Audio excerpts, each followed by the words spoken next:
आपण पाहत आहात EDTV, बातमी अशी जिच्यावर तुम्ही ठेवणार विश्वास। भारतीय जनता पक्षात सुरू असलेली घराणेशाही, गुत्तेदारी, दादागिरी मोडीत काढण्यासाठी ओबीसी व्हीजेएनटीने वेगळी चूल मांडली आहे। या प्रवर्गाच्या वतीने धनगर समाजाच्या दीपक बोराडे यांना निवडणूक रिंगणात उभे केले आहे। 2 दिवसांपूर्वी भाजपच्या ओबीसी सेलचे नेते तेली समाजाचे अशोक पांगारकर यांना भाजपामध्ये डावलले जात असल्याची खंत समाजातील काही मान्यवरांनी लेखी स्वरूपात केंद्रीय मंत्री रावसाहेब दानवे यांच्याकडे केली होती।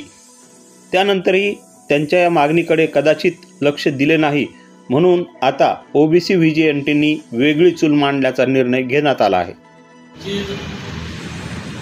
व्हीजेएनटी भटके विमुक्त एसबीसी ओबीसी या जवळपास 400 जातींचा जो समूह आहे, या समूहाचा उमेदवार जालना लोकसभेमध्ये निवडणुकीमध्ये असावा आणि त्या अनुषंगानं गेल्या 2-3 महिन्यापासून चर्चा चालू होती।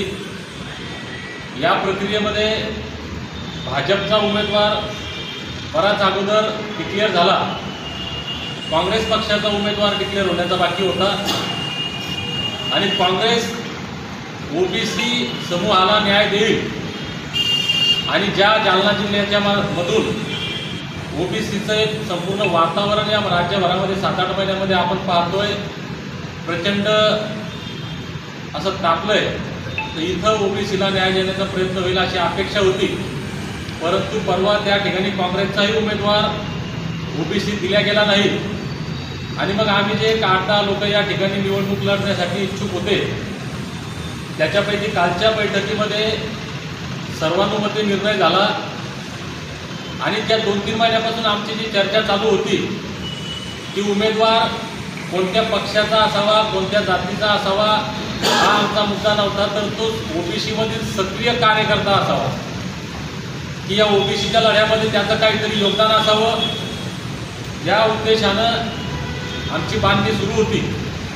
आणि कालच्या शेवटच्या झालेल्या बैठकीमध्ये सर्वानुमते माझ्या नावाची निवड करण्यात आली। त्याबद्दल मी प्रथमतः जालना जिल्ह्यातील सर्व या ज्या ओबीसी वर्किंग कमिटीमध्ये काम करणारे जे बांधव आहेत, मी आपल्याला पुन्हा एक मुद्दा या ठिकाणी आवर्जून सांगू इच्छितो की महाराष्ट्रामध्ये जालना जिल्हा वर्किंग कमिटी किंवा जालना जिल्हा ओबीसी समिती ही या राज्यातील एकमेव समिती अशी आहे की जी गेल्या 5-6 वर्षापासून अत्यंत सक्रियपणे आणि ताकदीने ओबीसी जात समूहासाठी काम करते।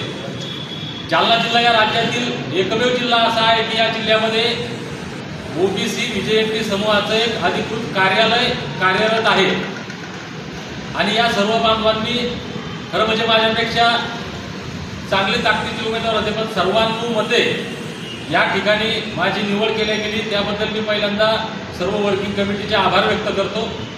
घराणेशाहीचा उल्लेख केला, गुत्तेदारीचा उल्लेख केला, नोटांचा उल्लेख केला, पण तुम्ही कोणाच्या विरोधात लागता हे काही सांगितलेलं नाही। कोण आहे तो उमेदवार ज्याचा हे सगळा तुम्ही उल्लेख नाही? आम्हाला कळत नाही, तुम्ही सांगू शकाल ना? आमचं काय त्यांच्यात घराणेशाही कशी आहे, गुत्तेदारी कोण करतं, कोण करतात नाही? आता तुम्ही आरोप तुम्ही केले, तुम्ही सांगायला पाहिजे त्याच्यावर। आरोप तुम्ही केले, भाऊ गुत्तेदार आहे, त्यांचे जावई गुत्तेदार आहे, नातू गुत्तेदार आहे, माझ्यापेक्षा जास्त तुम्हाला माहिती नाही? मला माहीत असं विचारलं नसतं। दुसरं असं आहे की 1 नोट 1 वोट म्हणाले तुम्ही, कितीची नोट देऊन कितीचं वोट घेणार आहात?